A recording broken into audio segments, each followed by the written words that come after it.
ఈరోజు బుచ్చిరెడ్డిపాళెం మున్సిపాలిటీలో 7, 8వ వార్డులు గ్రీవెన్స్ తీసుకోవడం జరిగింది. 9 కూడా 3 వార్డులలో గ్రీవెన్స్ తీసుకోవడం జరిగింది. ఇక్కడ ప్రజాప్రతినిధులతో కలిసి ఈ 3 వార్డులు తిరగడం జరిగింది. ఇక్కడ మనము ఆల్రెడీ వీళ్ళకి ఏమైతే చెప్పున్నామో ఆ పనులు ఎంతవరకు వచ్చాయో చూసాము. అదే విధంగా రాబోయే రోజుల్లో వీళ్ళకి చవిటి కాలువలు, రోడ్లు, ఇలాంటివన్నీ, ఇళ్ళు, ఇవన్నీ కూడా అడగడం జరిగింది. అవన్నీ కూడా చేస్తామని చెప్పడం జరిగింది. మన ముఖ్యమంత్రి వర్యులు నారా చంద్రబాబు నాయుడు గారు ముఖ్యమంత్రి అయి నేటికి కరెక్ట్ గా సంవత్సరం అయింది. అభివృద్ధి, సంక్షేమము 2 సమపాళ్లలో 2 కళ్ళులాగా అస్తవ్యస్తమైన గత ప్రభుత్వం నుంచి ఖాళీ ఖజానా ఇచ్చిపోతే మీ అందరికీ ఏ టైంలో ఏది కావాలో ముఖ్యంగా ఇది గుర్తుపెట్టుకోవాలి. ఇంత అవస్థలున్నా కూడా ఏ టైంలో ఏది కావాలో అదైతే మనకి తప్పకుండా నెరవేరుస్తున్నారు. అది ఆయన అనుభవంతో జరుగుతున్న పరిపాలన. అదేవిధంగా ఈరోజు ఎవరికైతే హెల్త్ ఇష్యూస్ ఉన్నాయో మానవతా దృక్పథంతో సీఎం రిలీఫ్ ఫండ్స్ ఏ కాన్స్టిట్యున్సీకి పట్టినా 3 కోట్లు 4 కోట్లు ఎక్కువ ఇచ్చినారు ఈ 12 నెలల్లోనే. 1వ తేదీ నుంచి పెన్షన్ 4000.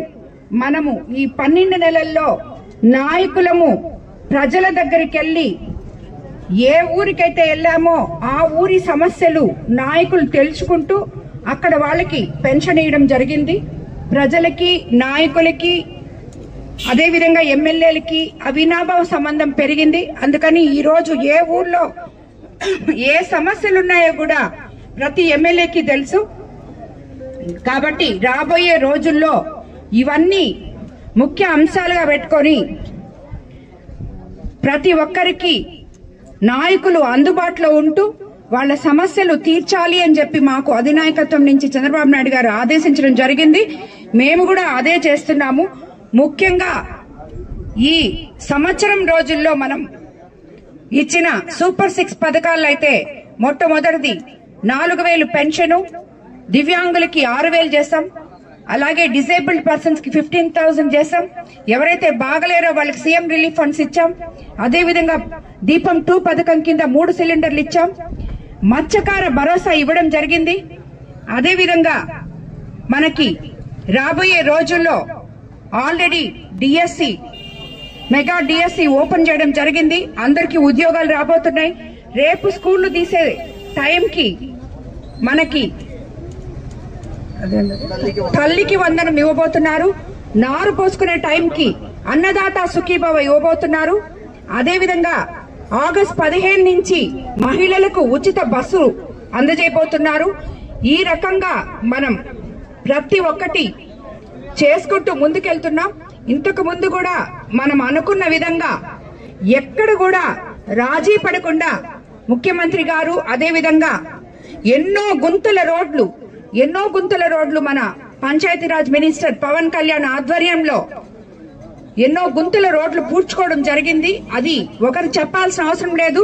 ప్రతి నాయకుడికి, కానీ ఆఖరాకి ఇక్కడ తిరిగే వైఎస్ఆర్సీపీ నాయకుడికి కూడా తెలుసు ఇంతకు ముందు ఎక్కడ పడిపోతున్నాడో, ఇప్పుడు ఎక్కడ సరిగ్గా నడుస్తున్నాడో, ఎక్కడ సరిగ్గా పోగలుగుతున్నాడో వాళ్ళకు కూడా తెలుసు. వాళ్ళ ఆత్మ సాక్షికి తెలుసు. కాబట్టి ఇలాంటివి ఎన్నో కార్యక్రమాలు ప్రజల కోసం, పేద ప్రజల కోసం అనే కాన్సెప్ట్ తో అన్నా క్యాంటీన్లు 200 దాకా ఓపెన్ చేశాం. ప్రతి ఒక్క పేదవాడు 5 రూపాయలకి అన్నం తినగలుగుతున్నాడు. ఈ రోజు ఎక్కడికి వెళ్ళినా 5 రూపాయలు ఇస్తే బ్రహ్మాండమైన భోజనం చేయగలుగుతున్నారు. కాబట్టి అదే విధంగా హౌసింగ్ తీసుకుంటే అందరివి ఎన్రోల్ చేశాం. గత ప్రభుత్వంలో ఈ హౌసింగ్ అనేది, ఇప్పుడు ఇక్కడికి వచ్చాను నేను, ఇక్కడ ఒక జగనన్న కాలనీ ఉందంట, దాంట్లో 700 ఇళ్లు అలాట్ చేశారని చెప్తున్నారు. అందులో ఇల్లు అలాట్ చేసింది ఎవరికో తెలియదు, పొజిషన్ సర్టిఫికేట్ ఎవరికి ఇచ్చారో తెలియదు, కట్టింది ఎవరో తెలియదు, కాంట్రాక్ట్ ఎవరో తెలియదు, అసలు లబ్ధిదారులు ఎవరో తెలియదు. వాళ్ళు ఈ రోజు మళ్ళీ తిరిగి వస్తున్నారు. వాళ్ళని అన్యాయం చేసి వాళ్ళ పేర్లతో రాసి మీరు అమ్ముకున్నారు. వాళ్ళకి ఈ రోజు వాళ్ళ పేరు ఎన్రోల్ అయ్యింది కంప్యూటర్ లో, వాళ్ళకి ఈ రోజు ఇల్లు రావట్లేదు. ఇది మీరు గత ప్రభుత్వంలో చేసి మళ్ళీ ఇప్పుడు వెన్నుపోటు దినం అంట వీళ్ళ దానికి ఏం పేరు పెట్టాలో మనకు తెలియదు. ఇక్కడ ఉన్న ప్రతి నాయకుడు వెన్నుపోటు నాయకుడే. ఈ వైఎస్ఆర్సీపీ నాయకులందరూ చేసింది ఇదే. పేద ప్రజలకి కనీసం సరే మిగతా అన్ని ఈ రోజు ఇది నేను సాక్ష్యాలతో సహా చూపిస్తాను. సాయంత్రం ప్రెస్ మీట్ ఉంది.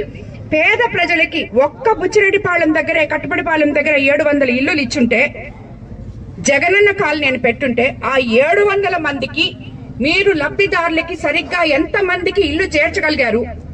ఆ లబ్ధిదారులు ఎంత మంది దాన్ని ఉపయోగపట్టుకుంటున్నారు? ఎంతమంది కాంట్రాక్టర్లు ఆ ఇల్లులు చక్కగా కట్టించారు? ఇవన్నీ చూస్తే మీ వెన్నుపోటు దినం ఏంటో, మీరు ఎవరికి వెన్నుపోటు పొడిచారో, ప్రజలకి వెన్నుపోటు పొడిచారా, మీరు ఎవరికి మీ నాయకులకే మీరు పొడుచుకున్నారా, ఏం చేశారో మీకు అర్థం అవుతుంది. మీకు ఒక పేపర్ ఇచ్చారు, దాన్ని అడుగుచొని మాట్లాడేసి ఇంటికి వెళ్ళిపోవాలని మిమ్మల్ని అందరినీ కోరుకుంటున్నాను.